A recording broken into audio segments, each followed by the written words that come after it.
আলহামদুলিল্লাহ আলহামদুলিল্লাহ রাব্বিল আলামিন।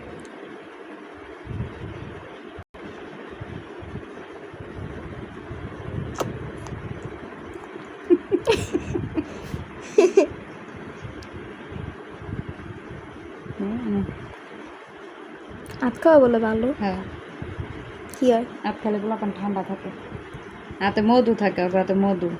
আমি একটু খাই। আমি জানতাম নি কতটা তুই করবি, আর ওই জুই শুনলে তো আরো আগে করবি।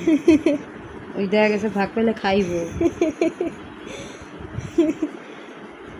এই দে না, আমি খাট একটু উঠবি খাই। না কিন্তু।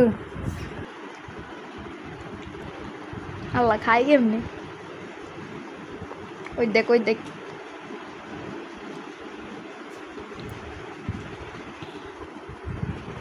আর পেট ভরা খিদা, ফিটার খাওয়াও, অথচ দুধ দেই দুধ খায় না। ফিটার ওই দাও। কইছিলাম ওই বালিডি পাড়ায় খাট উঠবো।